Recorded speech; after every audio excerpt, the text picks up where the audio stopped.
took your favorite game and made a movie so bad you had to spew. What's a nerd to do? Well, listen to 8-Bit Movie Review with Josh and Andrew. It's 8-Bit Movie Review. Welcome back, gamers, to our... Oh, man, well, you know what? I messed it up, Josh. I did. But you know what? I'm going to keep this all in, motherfuckers. Welcome back, gamers. This is 8-Bit Movie Review, the podcast where we watch movies and series based on video games. And we also discuss everything in between. I was trying to be spooky, but I failed miserably. Well, I think you look spooky. You know, I didn't even wait for you to come in either. You also didn't say your name. It's an off day, guys. We're not recording where we used to record. We're in a different space. There's I don't dogs feel barking safe. everywhere. There's dogs barking everywhere. Or at least there won't be very loud motorcycles and cars driving by, though. Yeah, well, that'll be a plus. If you're new to the show, I am Andrew Gonzalez. And I'm Josh Beatbox Edgington. That's my street name. And for those that are familiar with us, we are in a new type of studio. I ended up moving in with my parents to save money because, you know, I guess I'm getting married. And... So by studio, he means the old room that he used to live in when we would secretly smoke weed in here. Yep, exactly. We're in a new studio. And by that, I mean there's a dog here who's you're going to hear going... Well, you guys all know Aria. And going... Clip, squeak, squeak, squeak, clip, squeak, clop. squeak, squeak, clip, clop. Well, this is our third Halloween episode. Mm-hmm. And today, what are we discussing, Josh? We are discussing one of... for dramatic effect. We are discussing. For dramatic effect, I was waiting on that pause. We are going to be talking about one of the best PlayStation games ever released. Perfect. I would say so.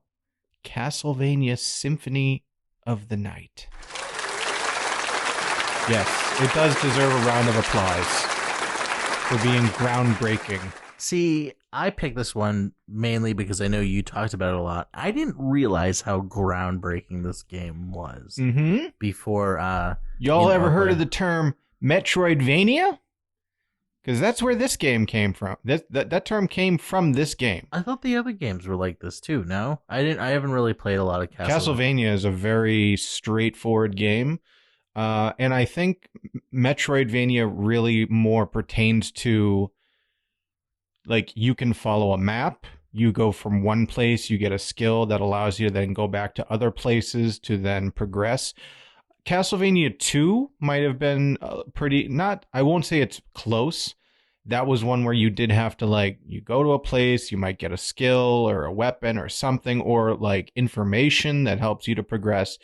But this is really like what did it well. Yeah. And plus it has like a RPG element to it, which I really enjoy. Yeah, I really enjoyed that. But before we really do a really deep dive but into we go this game, balls deep in this game. We're really going to go over a lot into this game.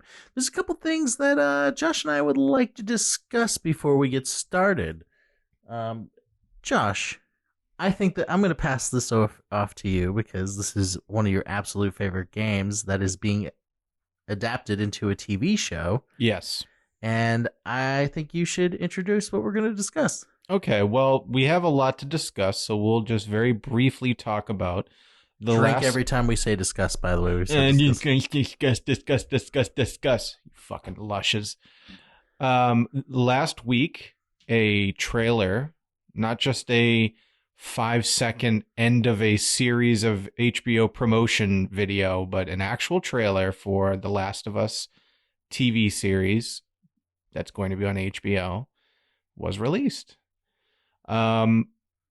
Since we have a lot to discuss, let's just give our very first initial reviews, but let's keep it simple. 10-15 seconds.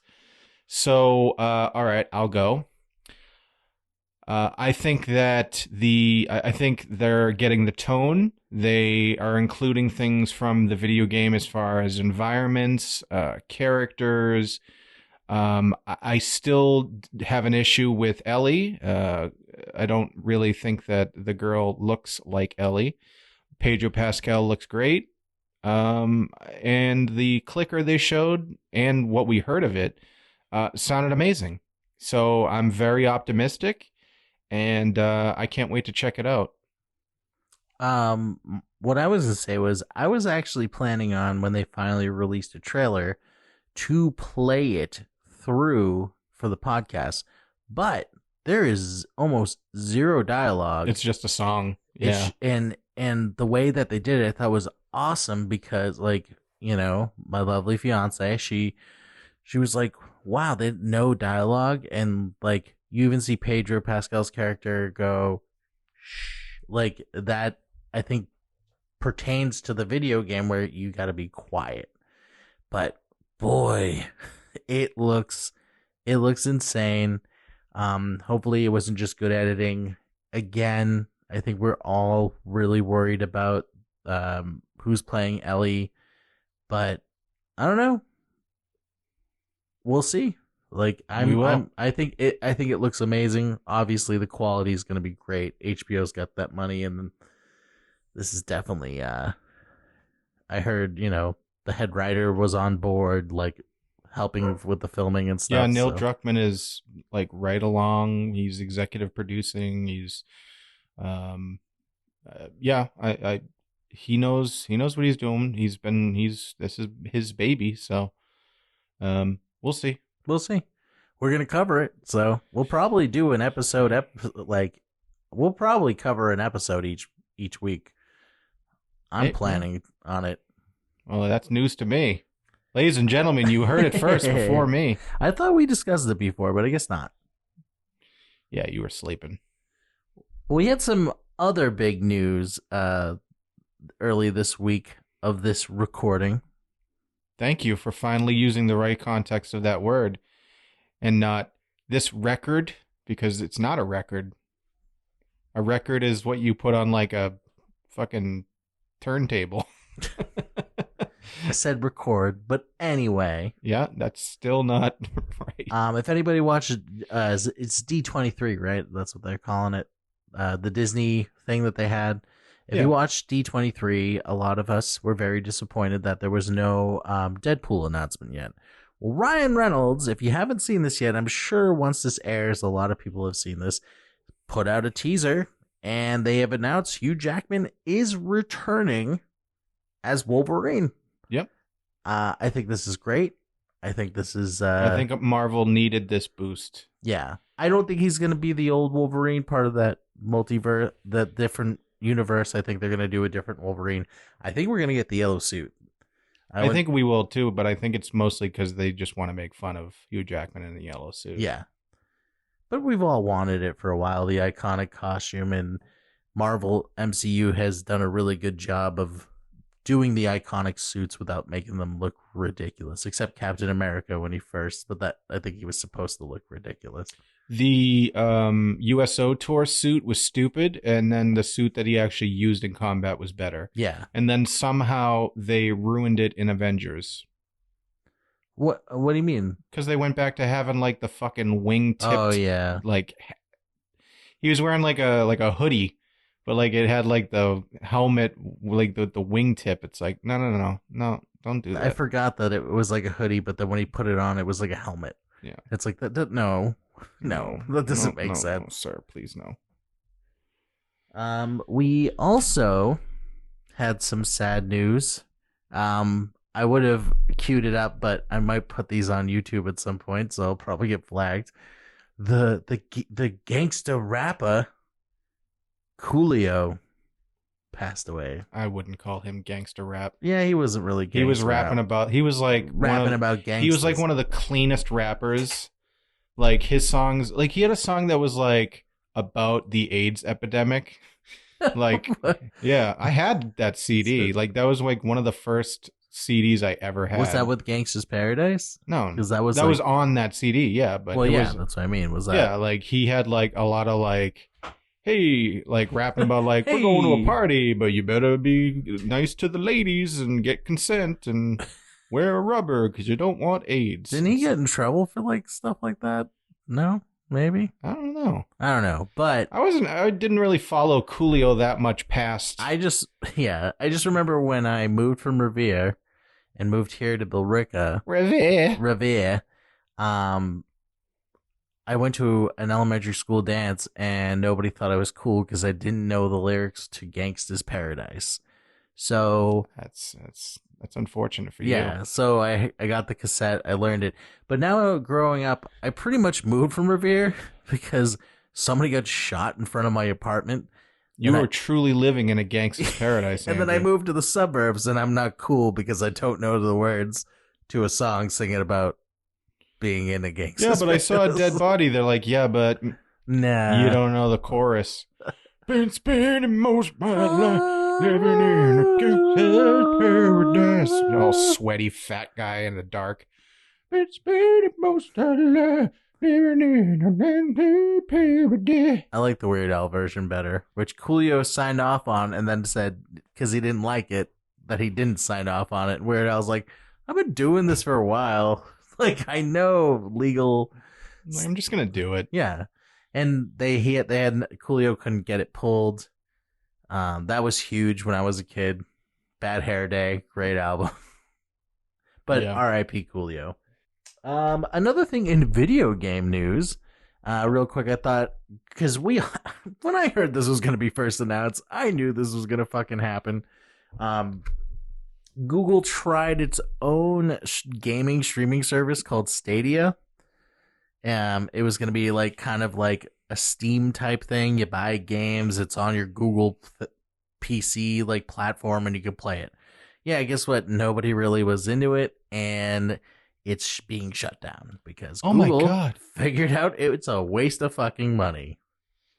Yeah, I mean, you just have a Google PC, you can just get Steam. Yeah.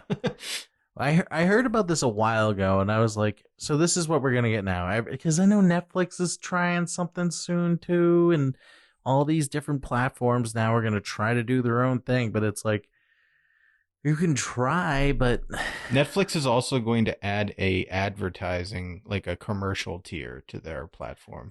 what? Why? Why now? How much am I going to pay for fucking Netflix to not get commercials now? Because Right? we went to the lower one, and I think the lower one's still like $15 a month now, and my Mhm. quality looks like shit. Because we just went to the basic because we had the good one. Netflix, fuck you. That's all I gotta say. Yeah, I don't even really use. I have phases with these different streaming services, Same. and I always don't cancel. So like, I won't use Netflix for like 4 months, and then randomly, oh, I'll watch something on this. Because they'll come out with a stream of good things, and then Yeah. you're like, we almost canceled Netflix, and then Stranger Things season 4 came out, and then they came out with like a bunch of other things. I got really into the John Wayne Gacy tapes. Yeah, I mean, I got Peacock for the Office super fan Those are episodes. Oh, those are so good. I'm so surprised what the stuff they cut out in some of them. Like, I just watched the Booze Cruise episode, and like, they really play up Creed's character's Oh, yeah. backstory. They plays with a band. Like They don't talk about that until the final fucking episode, that he was in the Grassroots, and they don't talk about that shit. They Yeah. don't show that he can play guitar until like the final fucking episode. And they did that shit in season 2. And I heard that he was just like, hey, can I just play with these guys? And like, just, and they kind of let Creed do whatever, and they kind of wrote around him a lot of the times. Yeah. It was great. But I wouldn't be surprised if Peacock also, like, everyone's trying to get into this gaming streaming thing. And I'm wondering what games are you going to offer, like that Game Pass and PlayStation aren't going to offer. I don't know. Most people that are gamers are going to have one of those too. So why would they get these additional things? It's like with Apple Arcade. I got it for free with my iPhone, and I never play it because What the fuck's even on it? a bunch of fucking premium regular phone app games. Ooh. Nothing interesting. There was a Sonic game on there, Sonic 4, Episode 2. Oh, That's an so- episodic Sonic Yeah, game. fucking Nice. stupid. But that's unfortunate. That's where we're going to be going. And, PlayStation, as of this recording, is releasing this week, I believe October 5th, their new program called PlayStation Stars. And it's pretty much going to favor more avid gamers. Like, if you get more trophies in games, I kind of like this idea. I heard in Japan there was a little bit of issues because with their customer support where people with the higher tier of PlayStation Stars are getting more support than the people that are in the lower tier. Good. Capitalism. It works. That's a little messed up, but I do hear you'll get certain points for getting trophies. You can buy games, get discounts on games. I kind of think it's a cool idea. It gets people to want to maybe platinum games more. I think that's like a... Couldn't say the word incentivize. Nope. Okay. Could not. Incentivize. Yeah. Yeah. I couldn't. It's a good word. Josh, I knew Josh was going to catch You're me like, on and that. it makes you want to play more games. I didn't smoke weed. It's making me say things wrong.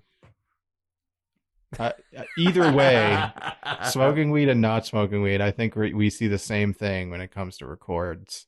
Records, baby. Now, those were a few things we wanted to go over, and as always, we're trying to do at the beginning of each episode. And I know a lot of you are like, "Come on, let's get to Castlevania," but we can't do that without getting into the gaming zone.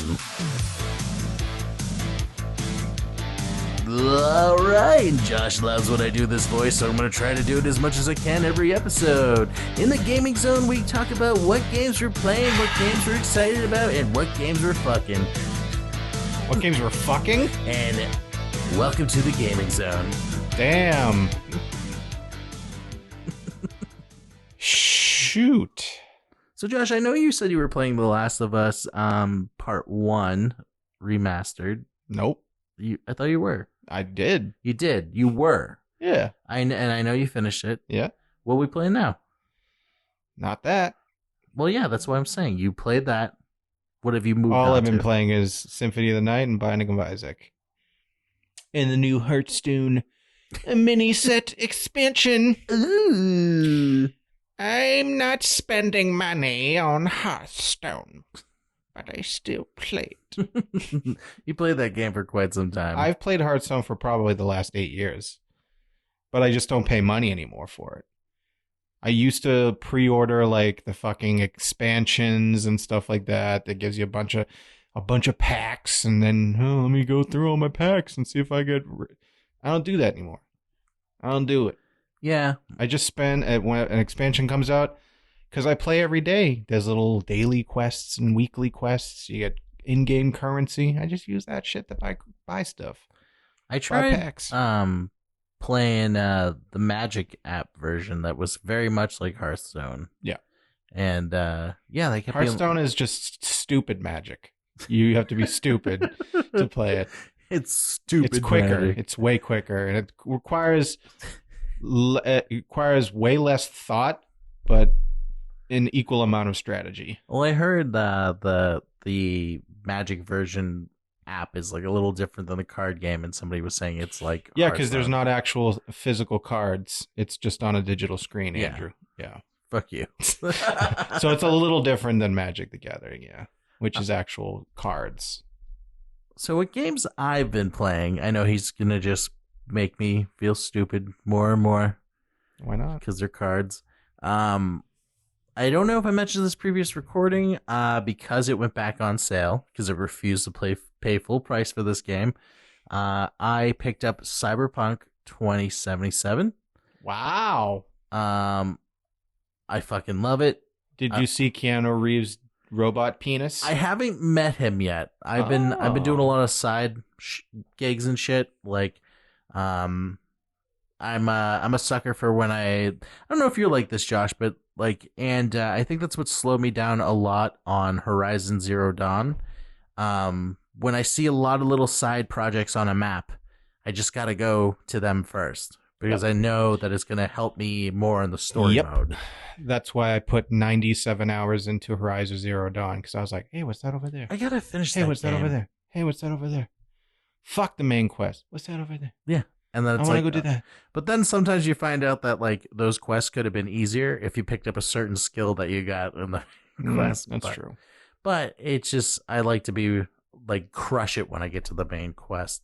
I've been dabbling a little bit of that after I've moved. I haven't really played much. I did just recently get my hands on the 3DS version of Ocarina of Time. I've never played that game all the way through. I've beaten the first temple multiple times. I'm actually dragging my feet because I'm like, this fucking castle again. I just want to play the whole game. What, the Great Deku Tree? Yeah. Yeah, that's like a 10-minute fucking thing. Yeah, I've gotten through. I know, I just got to sit down and get through, but I'm excited I've never completed this game. I know it's a lot of people's favorites. I've never beaten it either. The farthest I ever got was on the 3DS version, and it was when you become adult Link, and then I just stopped playing. I heard that's when it gets good, really good. I think you were the one that told me this, and I didn't realize it, and I see it now. They really did a almost full remaster. It looks nice. It's very sleek.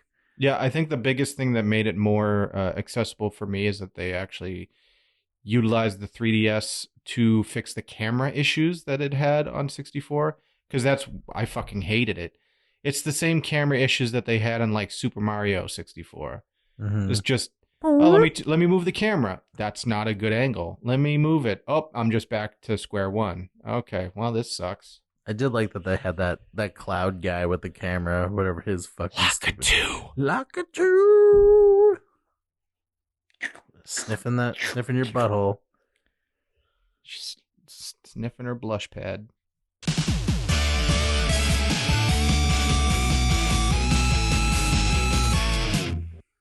So, Josh, we've come to the final moment.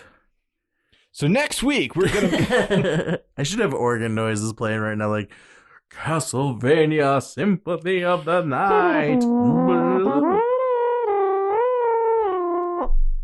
Now, you've always been a Castlevania fan, right? Like, no, I thought you've played a good amount of those games. No, I only beat Castlevania 1 when I was 26. I've not played either of second or third. I've played Super Castlevania, and then I have the one I've played the most is Symphony of the Night. And then the game that I have was a bundle that was Symphony of the Night and Rondo of Blood. Rondo of Blood is a more normal Castlevania type game, so I didn't enjoy it as much. It's not as much of an RPG Metroidvania type. So I didn't complete that game, but I tried playing it because it came with mine was like a 2-pack. That's like you what mine is. Play 2 games, and I didn't realize that Castlevania games are supposed to be like, they were considered the Souls type games before Soul game came out. Like they were made ridiculously punishing, and I played that first part. You're like on a moving carriage, and this thing is like death, I think, is attacking you. Yep. And I just kept dying immediately. I'm like, no, I'm gonna just keep playing Symphony of the Night. Like, I heard that this one was the one that they decided to make it a little easier for players with like the level up system, which was new in this. But still, the leveling up doesn't do too much. It's mainly what items you find, correct? Yeah. Yeah, leveling up, I don't necessarily think it fucks with your base stats too much. I think as far as your HP and your hearts, it increases it. But I think as far as defense and attack and intelligence, if you're using spells, that's all based on equipment. Which is something you really need to get into in this game. And you gotta if you pick up something new, you definitely have to be checking, because the thing with this game is you play as Alucard, the son of Dracula. And I don't know, Andrew, did you notice that Alucard backwards is Dracula? You told me this before, but you know what? For the podcast, oh my God! I just looked at Alucard in a mirror, and it said murder. It said Dracula. It said Dracula. Wow, Josh, wow.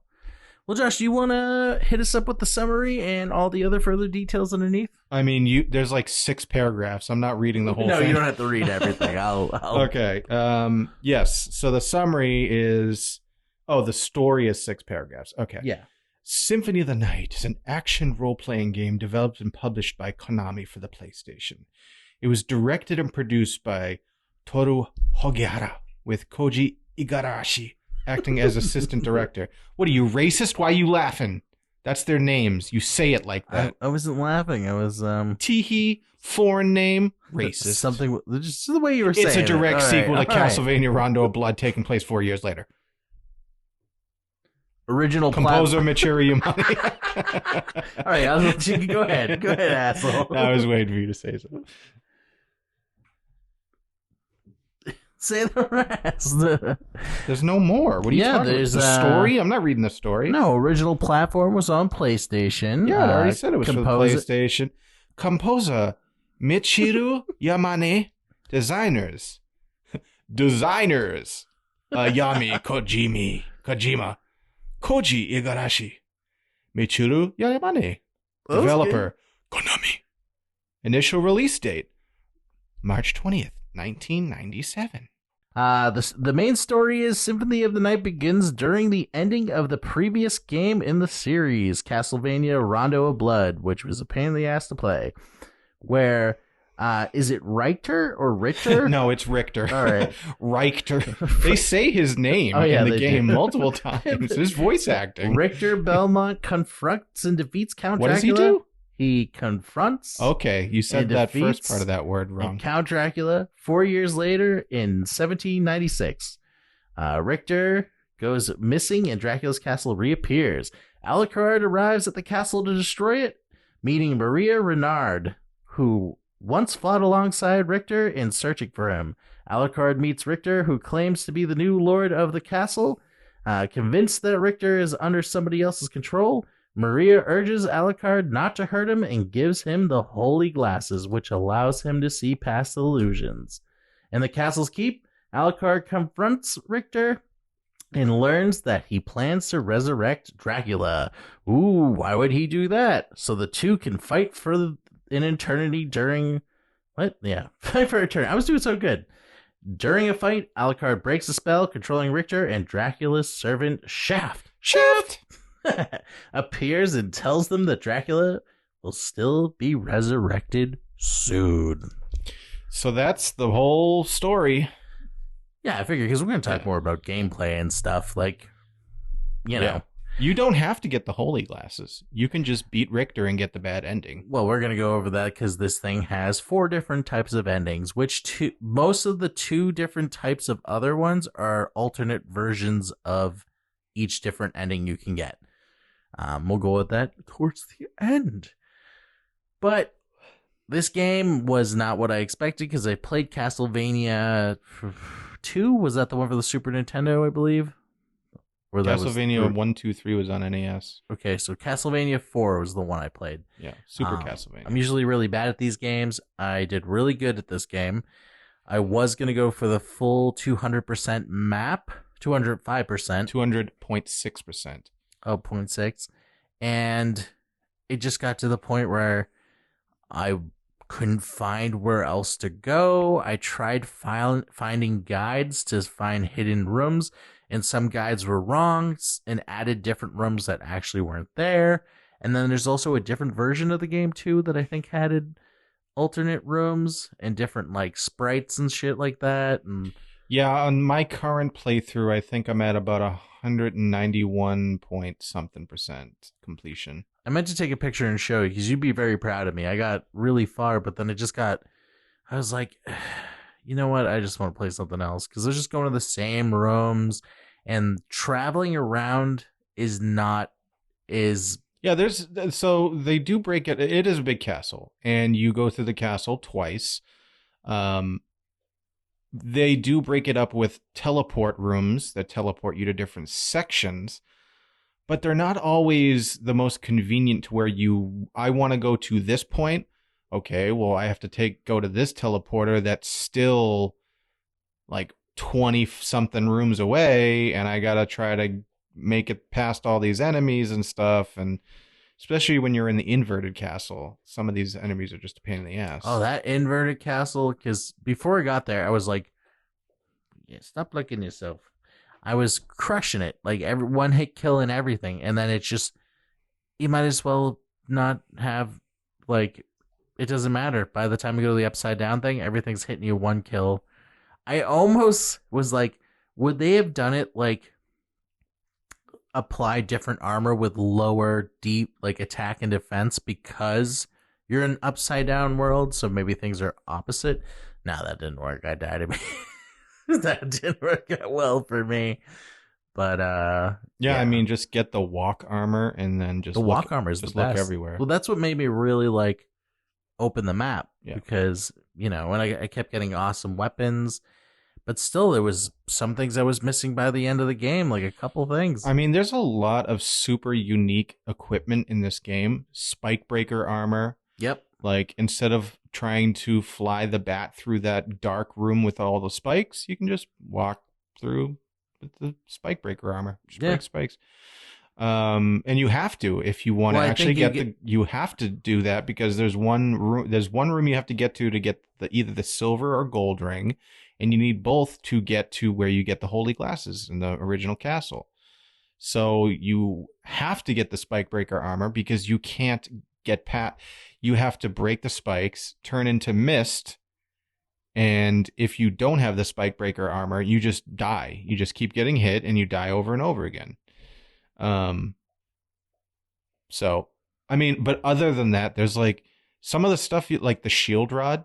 Did you know with the shield rod you could summon like cows and shit? What? Yeah. I had all these mystical weapons, and I just didn't use them because I was like, well, I'm going to use the fucking sword that has the high attack rate. The shield rod was good until I got something better, and then I immediately equipped that. But the shield rod will do different things based on what shield you have. See, like I don't know that. Yeah. How do you figure this shit out? The game doesn't tell you. There's a lot of things in this game that it doesn't fucking tell you. No, it's not going to tell you. And you just fucking figure out. Like when I was looking up GameFAQs.com, that's how I figured this shit out back in the day.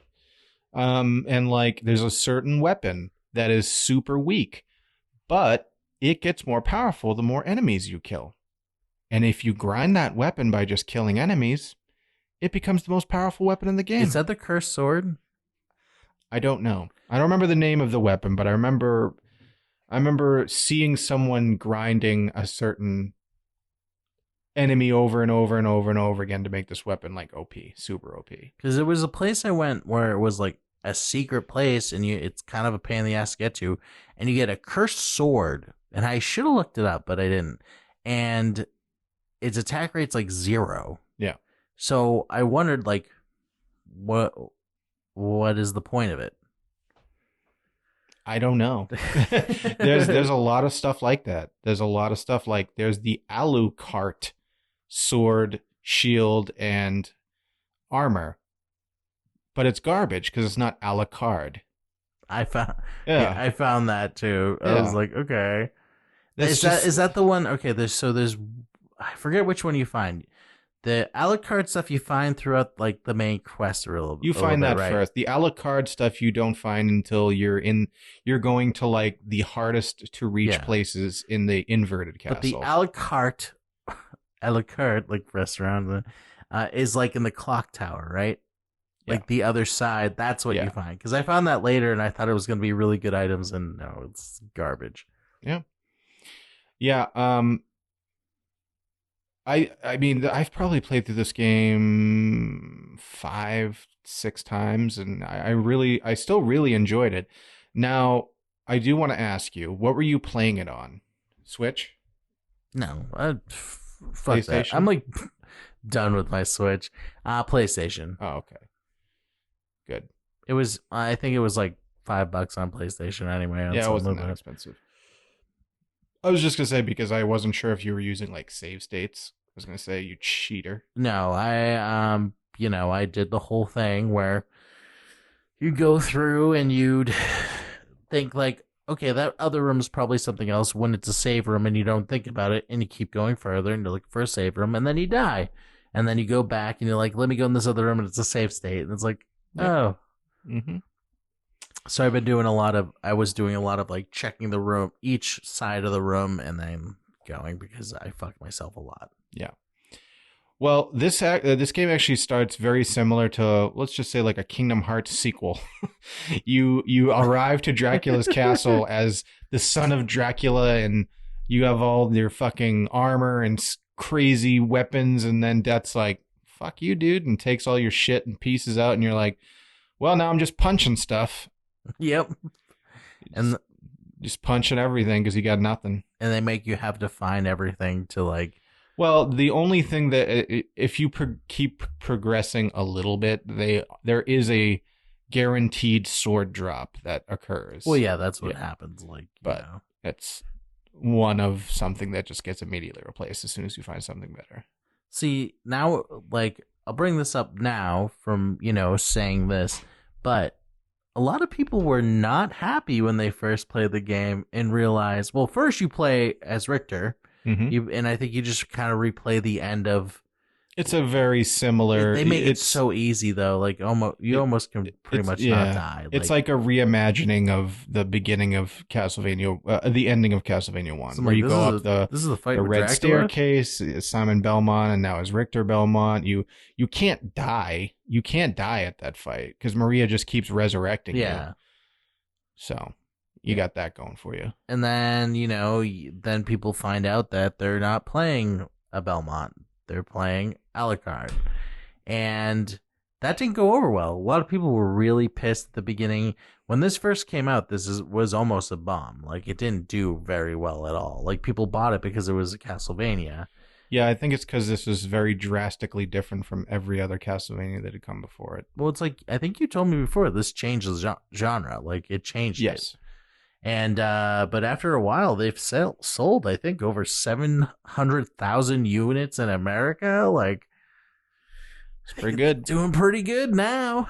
But now it's like it's held up as a cult classic. Yep. People say that this is the best Castlevania out of all of them. A lot of people are on it.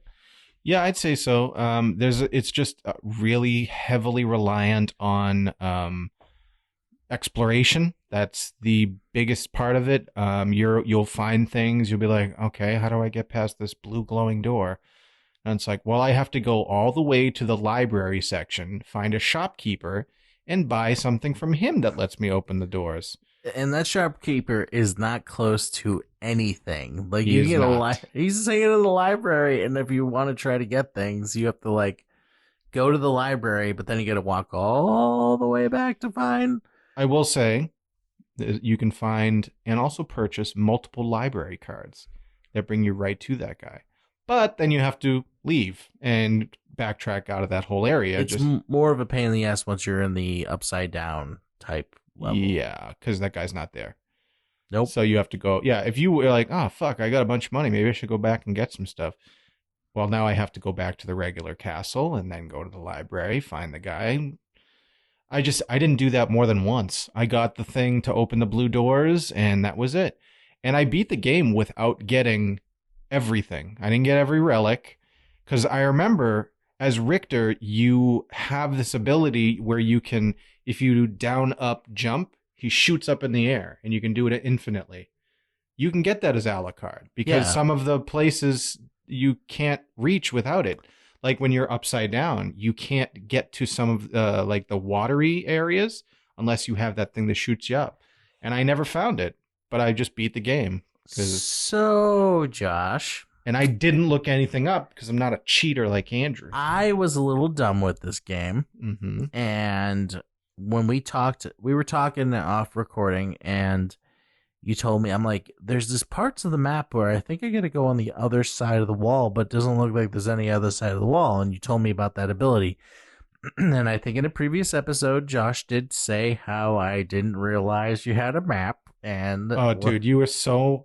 When you told me, you're like, how do I get the map? And I was like, what the fuck do you mean? How do you use the map? Right? And it's just the trackpad. So that ability that when you go up to the ceiling, and I went and I looked for it, I didn't see it. I had it the whole time. I didn't realize it. And then I was like, saw a thing where how to use it. I looked up online, and I was just like, You gotta be fucking kidding me. I've had this entire time and I just didn't know how to use it. Yeah. Mm. Yeah. But come on, you got to admit that that's a lot of things in this game. Like it's really hard to really know everything in your inventory, everything you have, because you're just finding items. If you're really exploring, you're finding items here, you're finding items here, you're finding armor. Like, Yeah. you know, you're just going through it. True. I mean, now that you say that, I might have gotten that thing, and maybe it's a relic that just starts off. Because also they don't really even like, a lot of them just say like, this is this thing, and they don't tell you what it does. You have to like literally go into your inventory and like look at the description. Mm-hmm. Yeah. But that's the stuff I like in games. Okay. All right. The exploration angle of it, like, all right, well, I got to remember this, so I got to come back later kind of thing. And how much of the spells did you actually use? Did you accidentally use them? Because that's how I found out. At first, I thought, like, because I accidentally figured it out that the spells became available. I don't know if that's, like, how it works, but I know you can purchase some. Yeah, there was one that was, like, the one you start with. It's, like, heals you for damage, and I did it like 100 times and I never healed once, so I have no idea the how only it works. thing, because it only works when you attack things that technically have blood. So if you kill like ghosts and zombies, and you're not really gonna get blood, but if you kill like gargoyles and like demons, like full fleshy things, you get. I see. The one spell I really used a lot, which was Spirit Summon? No. The one item I used a lot was the Soul Steal. Because sometimes that thing really helped me out in a pinch. It would not only kill the thing that I was attacking, but heal me. But it's a pain in the ass to fucking do. Mm-hmm. I think it's back, forward, down, like... It's like back, forward, all the way bottom. You have to roll all the way, get all of them. The indented, like, down rights, back, then forward again. I only got 2 spells. Really? Was that something you bought at the library? It was one of those ones that I used by accident, and it was like... Then I just never See, that's why I'm wondering if you're able to just do them, if sometimes they unlock. Yeah, I think you can probably... unlock them just by doing them, and then I think you can also buy the button inputs from the library so that it tells you this is how you do this spell. I after I had trouble getting the healing thing to work, the first spell, I just stopped trying. A lot of them were very confusing because there was also one I got where he would like teleport and you could kind of move. This game did have some clunkiness. Let's be honest with that. I don't know if you saw this one. He would take his zip like a couple feet this way and then back. But you could do back and forth, and it'd be like a beam of light that you'd move. And most of the time, he would shoot fireballs out of his cape. But sometimes he would shoot 2 giant, like, comet type boulders out. I didn't see that. That's one of those things. I never saw it. Yeah, I was like, oh, okay. How did I do that? But that one was very similar to the Soul Steal. So every time I tried to do Soul Steal, a lot of times he would do that, and I would be just pissed. So the spells, I will admit, and that's why I actually didn't list the spells, because they were kind of dumb, and there was a lot of them, and I don't know, I didn't use a lot of them. Like, there's some you can get that, like there's some that you can get that, like, I don't know, add to, like, there's the bat bash where you turn into a bat real quick and you, like, wing dash or something like that. But I didn't really use that. Nope. No, I don't even think I got that. No? Yeah. I thought I remembered that being a thing, but then I thought, well, maybe I'm just mixing it up with the wolf dash thing, because I got that. Yeah, I got that too. So in this, since we're already talking about it, you get some special forms in this. And we get, could turn into a bat. You know, Turn you into get some mist. mist and the wolf, and you Wolf get boy. different abilities with each one. The wolf, I didn't care for. Another clunky thing of the game, when you walk regular at the wolf, Alucard already walks pretty slow, and the wolf walks slower. Oh wait, speaking of that, did you realize that the back step is quicker than walking?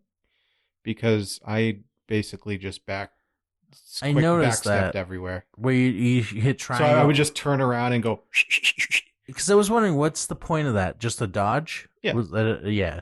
The wolf, you can do a run, and he can run through enemies and like attack them, and then also afterwards you can do like, if you hit, he does kind of like a hit square. He'll do like a kind of bark attack Mm-hmm. and can do more damage that way.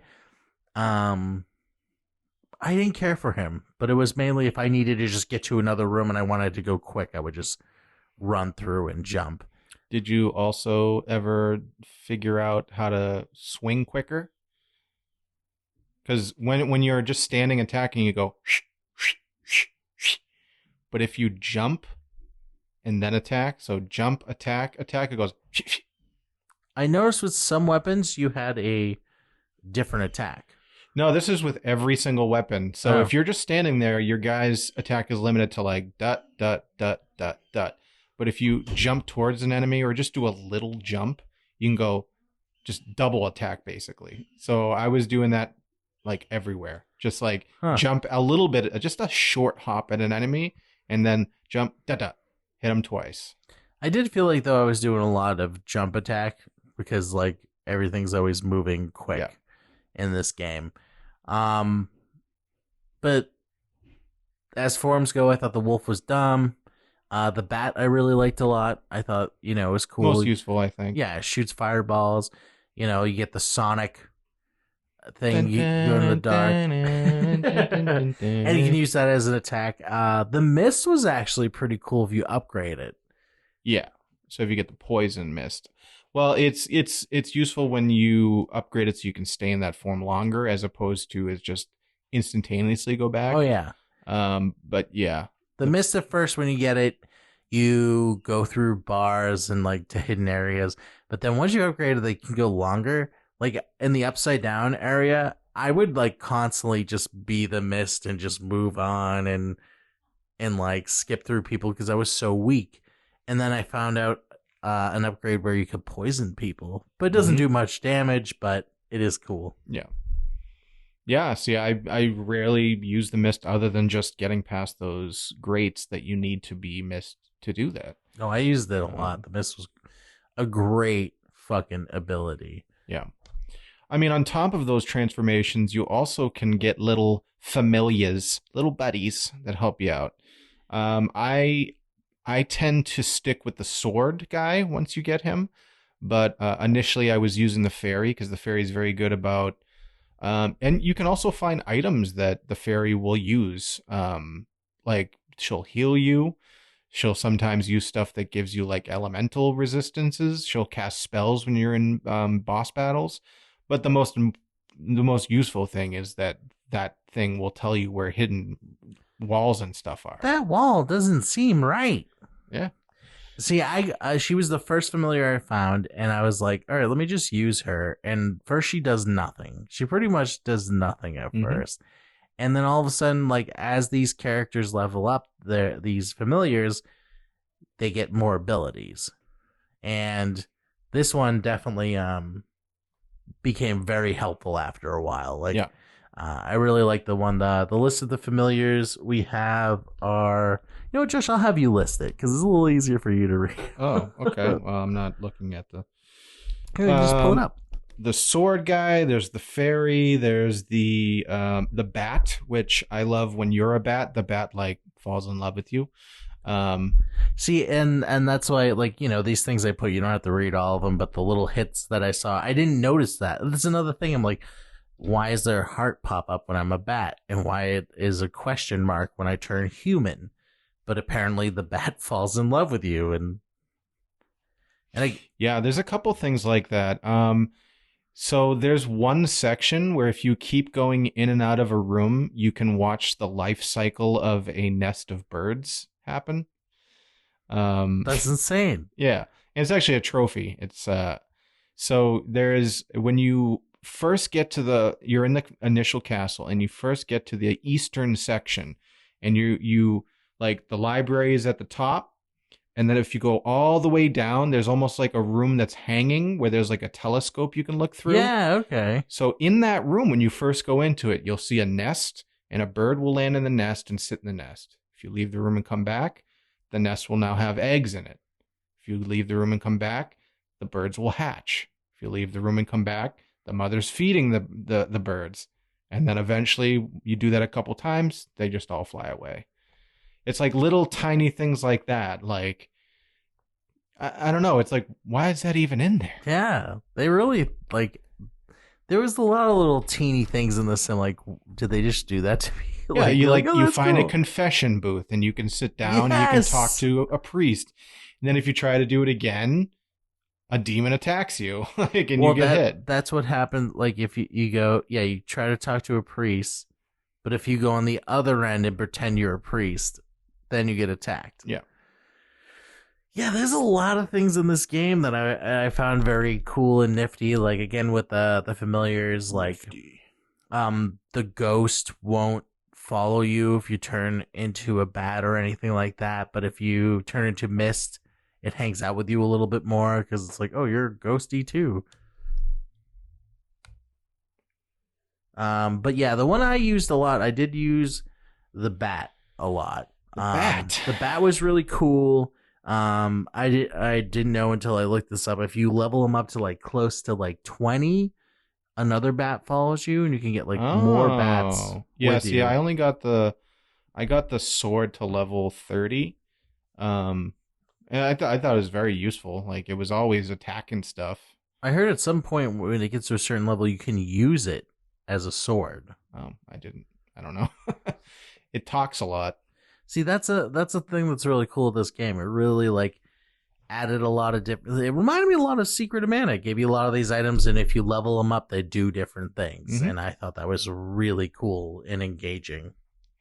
Yeah, it's better than just. And obviously, you still have the standard sub weapons that are in every Castlevania. I think this one might actually have a few more, or at least they're a little different. Like you have your holy water, you have your axe and all that, which are very standard. But then, like, the cross is completely different.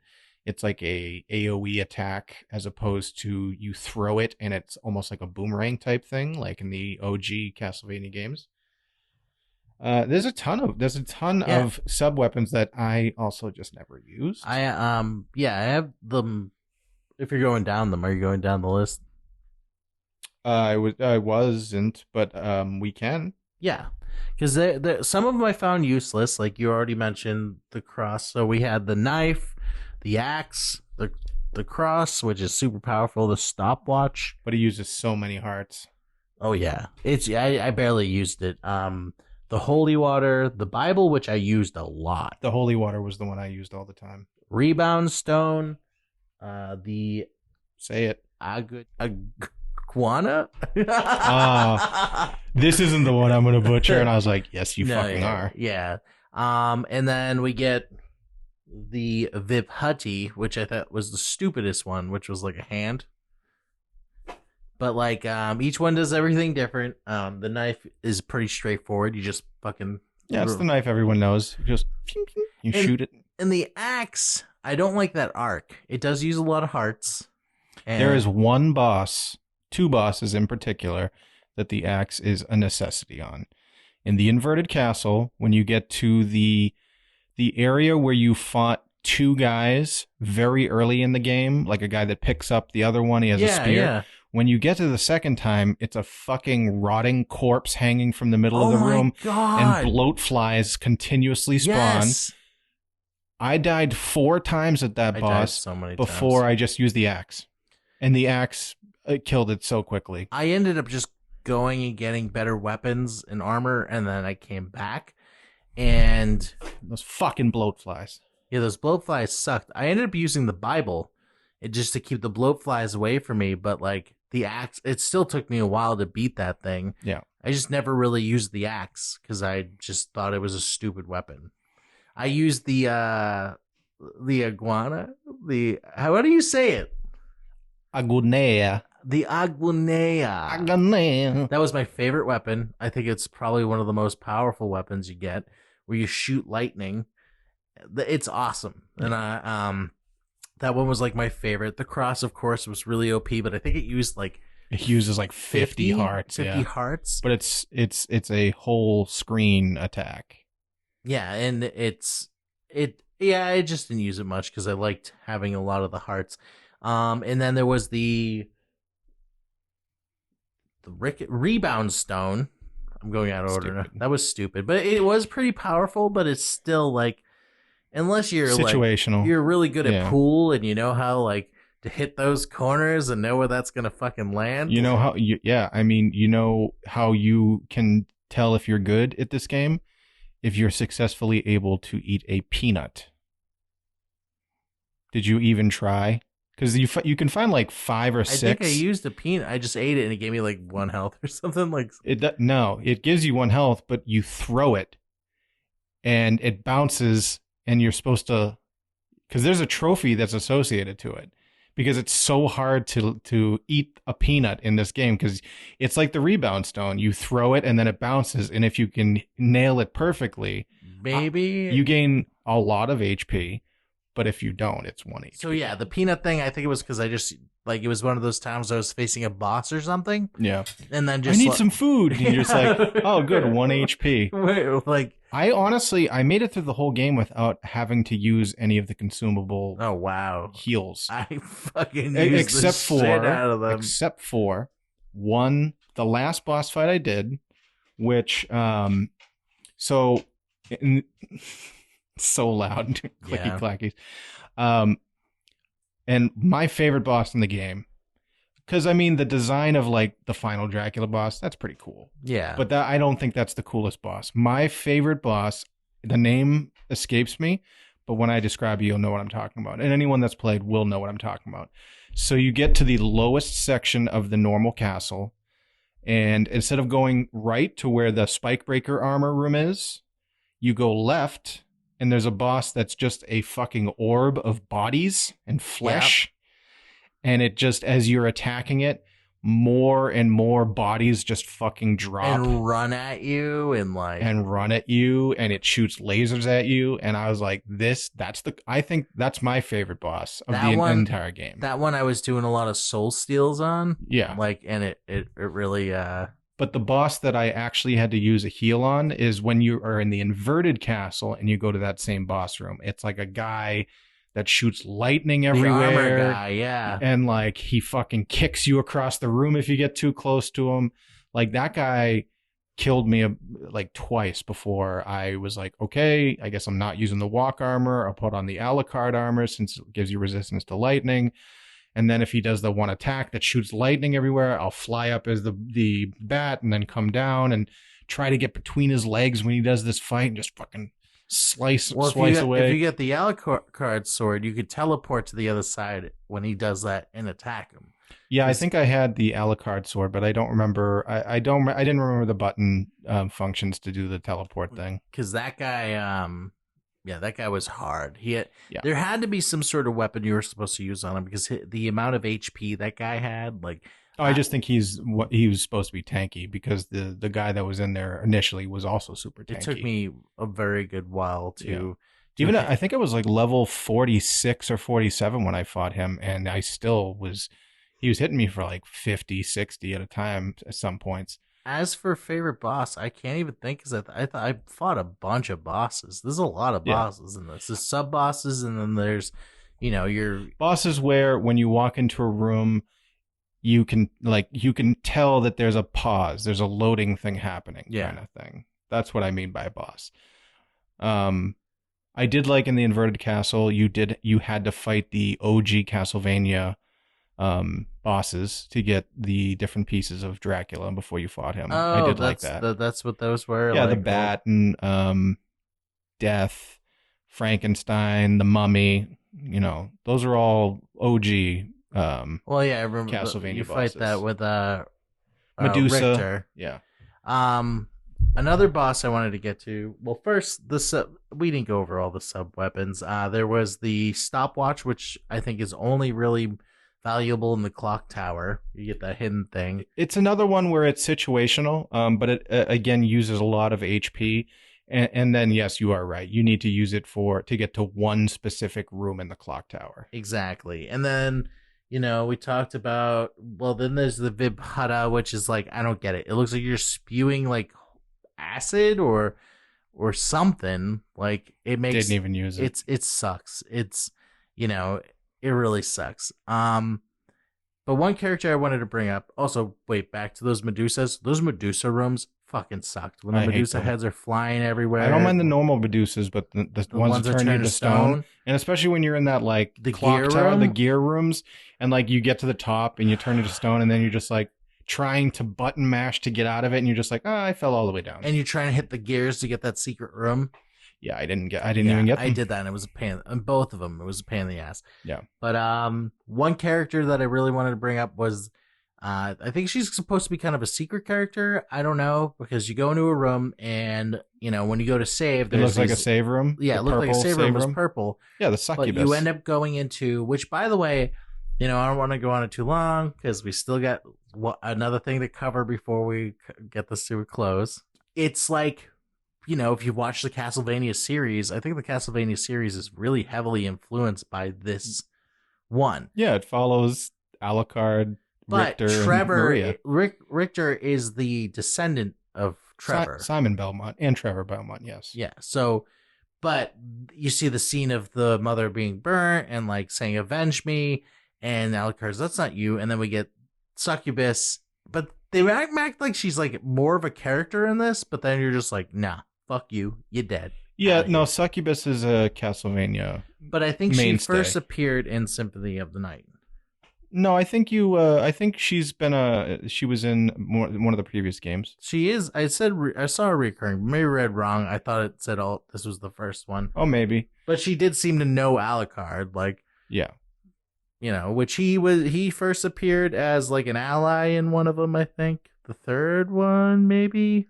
Alucard. This is all research. I think this is the first one Alucard's in. I read that he did make an appearance in another one, kind of as someone like helping Trevor or Simon, being like, go here to fight Dracula or get this item or something stupid like that. Maybe, like I said, I didn't play them. I just thought that this was the first one where he was a playable character.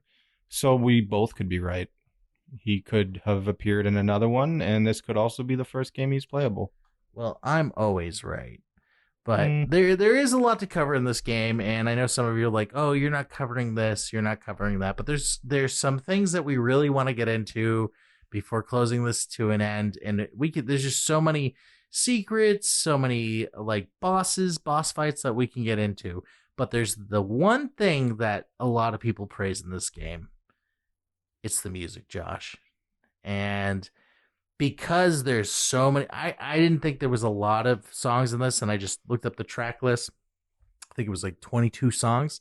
So I had our boy Josh. I added one at the end. That's me. Pick the ones he thinks were the best in this game. And Josh, let's go down that list. Did you see the one that I added? No. Festival of Servants. Spoiler alert, everyone. Oh my god, but what I a felt like spoiler. that one it's the boss fight theme, so I thought we should add that one. Yeah, I picked a few, mostly the one that you hear everywhere, and then one that I thought sounded like it was straight out of a horror movie. Well, let's go down the list. What's the first one we should play, Josh? Well, let me choose, yeah, because Well, I can go through them if you want. I was stalling for time. Let's start with Abandoned Pit. This is the one that I was like, how is this not in like 1, 2, Freddy's coming for you, 3, 4, better lock. Like this is like in a nightmare sequence in a Nightmare on Elm Street. Like you're walking up to the house and there's kids like jumping rope on the front, or like a girl's like doing chalk in the front. You're like, oh, that's a nice picture. And you see it's like the house, and like, who's that in the window? That's the man with the needle hands.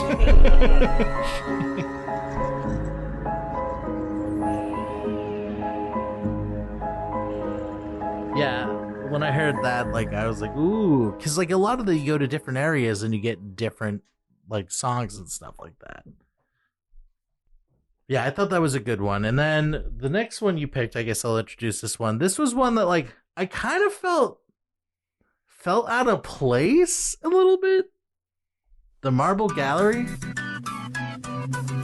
This is where like all the skeletons are walking around, like mystery. The mystery of the Marble Gallery. Like, depending on what Next area on Are You Afraid of the Dark?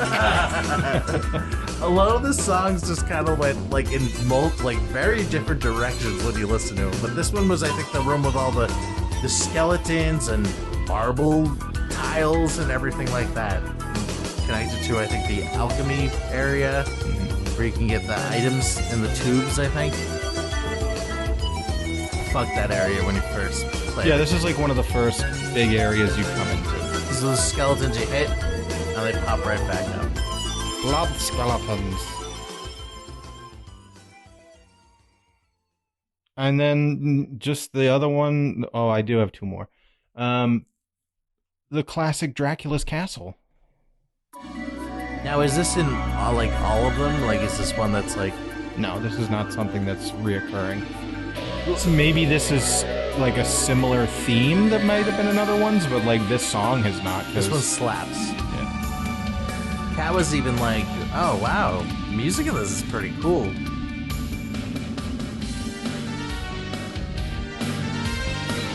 We're rocking out, by the way, for those who can't see us at home. Yeah. Gonna fucking kill everything, yeah. And then the next one you suggested was, and the name very of the, weird name, because I wouldn't have thought that this is what the title of the song was, is Rainbow Cemetery. Mm-hmm. It's like a Rainbow Road but through a cemetery. Yes. Spooky. Aptly chosen for our Halloween month.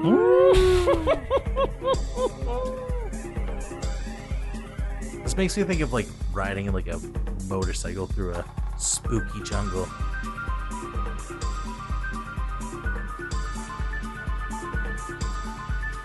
This song was in a lot of areas that like you would just be the bat to fill the map in blank spaces in the Yeah. just remember just hearing Those this. big open rooms where you're like, all right, now I'm going to fly as the bat across here and then move down a section and then back. And I'm just like, you bastards. Like, why? And there's like usually never something there. You're like, this is just for my walk armor percentage. Yeah, exactly. And then I already mentioned the last one I put was the Festival of Souls is usually what you hear when you fight the bosses. Panic mode, baby.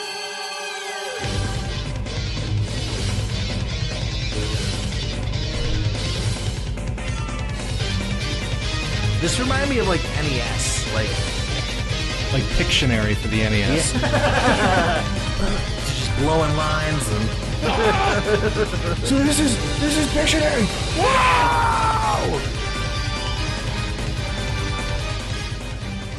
I know some of you guys at home or ladies or whatever are just saying, Some of y'all gender neutral fans out there. are saying like, well, they didn't do this song, they didn't do that song. It's like, bitch, yeah, we don't have all day. Yeah. We're celebrating my birthday today. I don't have time for this. I'm special. Probably gonna edit this out. Maybe not. We'll see. Well, the last thing I wanted to go over before we close this conversation is we discussed a little bit at the beginning that there are multiple endings for this game, depending on what you do. And do you know each one? No. I only know the bad ending, which is you fight and kill Richter instead of getting the holy glasses from Maria Renard. And breaking the spell of Shaft. Shaft. And then going to the inverted castle. So I know that's the bad ending. And then I don't know all of the other endings. I think I got a good ending. I believe so. Like, if you fought Dracula, you got one of the good endings. Yeah. There's 2 good endings. The first 2 bad endings is before you get the holy goggles. So I think it's like you don't really interact with Maria very much. I think it's probably I feel like to do this you'd have to know where Richter is and just go straight to him and fight him and kill him. And then it's just like he's just kind of like the castle disappears, and Alucard's kind of like, oh well, the humans are kind of doomed. There is no hope for anybody, or something like that. If you meet Maria, you kill Richter, and this is after you get the holy goggles. And you kind of go outside, the castle's gone, and Maria goes, hey, Alucard, how's Richter? And Alucard's just like, ... I'm sorry. And she goes, oh, well, you had to do what you had to do, pretty much. And well, hopefully Dracula doesn't come back. Yeah, that's... Because the Belmonts are the ones that are supposed to generationally come back and kill him. Stop him. So then the good endings is if you have gone past, you got all that, you go to the Upside Down world, you end up fighting Dracula, where he does this weird, he gets resurrected and he gets this weird form, and it's just him sitting on like a demon. He's in the middle. I didn't realize he was sitting. I thought he just. It's just a big demon around him, like attacking, and he's just like holding a glass of wine, like. Miserable pile of secrets. What is a man? So if you beat him, what is a man? No, that's a quote from this game. Class. Yeah, I know. What is a man? A miserable pile of secrets. Classic Dracula quote. So you defeat Dracula. This is the first good ending, and if you've completed under 200% of the map, you get like, well, Dracula's gone, the world is going to be a better place, and Alucard's kind of like, I have no soul or anything left. I'm just going to go wander and be alone. And, that's the one I got. Yeah. And Maria is like, oh, well, good luck with that, and meets Richter, and then they just like, Richter and Maria like, let's go on our own adventure. If you complete the whole map, you get the similar ending, except Maria goes, I don't want him to go through this world alone. I'm going to follow Alucard. And Richter's like, good for you, girl. You go, girl. And they part ways. Oh. Not much of a difference in each type of ending. I just wonder the people back in the day before like the game facts and all that, and they're just like, wow, that was kind of a short game. They're like, it was really picking up speed, and then I killed Richter Belmont, and it just kind of ended. Weird. Yes, that's true. Like, if you don't know to do the other stuff. I mean, I am Alucard. I am Dracula's son. I guess that makes sense. I was supposed to kill him. Although, if you did do a lot of the other things, it was a lot. And I didn't know, because you didn't really tell me. You're like, you'll know if you got the good ending. If you're going to get the good ending. And I covered the castle as much as I could. I'm like, okay, I think this is boss time. Fought. And then it was like, psych. Here's the whole thing again, but upside down. And I'm like, oh, Jesus. Like, this is insane. Yeah, it really adds to the replayability. Because then you're trying to remember, was there a secret wall here? And you can't look at the map from the regular castle anymore. So yeah. Some of the areas, once it's inverted, are much harder to get through. There's one section in the very middle, which is like you're going through a sewer. And when you go through it the first time, like there's no spike traps anywhere and all the stuff's on the ceiling. Once it's inverted, you basically have to fly through the whole place. Yeah. I ended up actually just taking a picture, going to the other place, taking a picture, then going back to the Upside Down. Of course. And using it that way. But yeah, game was great. I had a good time playing it. Highly recommended. I didn't know that you could play as the other characters, which I just told them that last night or this morning. Last night. Yeah, once you beat the game, and you go to the main screen, it when you go to like the actual title screen, it'll then flash like play as Maria, type Maria as the name, or type Richter to play as Richter, kind of thing. So I'd give them a shot. They're unique. They're not as lengthy as like you're only playing through the inverted castle section, the normal castle, not the inverted castle, as each character. But yeah, I mean it's fun. They don't have stuff you can equip. It's just, it's more standard Castlevania. You do get like health and heart upgrades, but other than that, it's just, standard Castlevania. So. Yeah, I'm looking forward to giving him a whirl on that end. But that ends our discussion of Castlevania Symphony of the Night. Part of our monthly video game discussion. And to top off our Halloween special with our final Halloween episode, what are we doing next week, Josh? We are covering not Brain Scan, which was my pick. Well, I asked which one we do. We are going to cover the more recent, and I think someone recognizable was in it. It wasn't Justin Long. Doesn't matter. Stay Alive, I think is the name of the movie. Not Staying Alive. No, yes, Stay Alive. Where it's basically, if you die, and you probably remember this from the cheesy commercial that came out, if you die in the game, you die for real. Which is like every single video type game horror type video type game horror game. But, if you're like, God damn it, why aren't you doing Brain Scan and why are you doing Stay Alive? Come yell at me. Come fucking for me. Andrew now lives at... You can reach out to us at 8bitmoviereview@gmail.com. And you can also, go on the Facebook or Instagram and be like, hey, Andrew, and I'll respond. Only he will respond. Only me. Yeah. Or if you want to listen to our backlog of video game movie reviews and video game discussions, you can go to our website, which is anchor.fm/8bitpod. That'll also lead you to all of our streaming options, which include Spotify and Apple Podcasts. Speaking of Apple Podcasts, speaking of China Podcasts, if you leave us a 5-star review, in 7 months we will read your comment live on the podcast.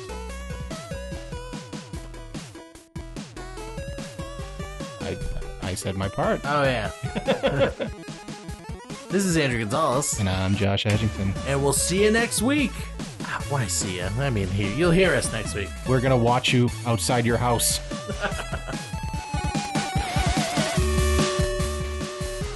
Hi, everyone. Just chiming back in real quick to say, we lied. We're doing Brain Scan next week.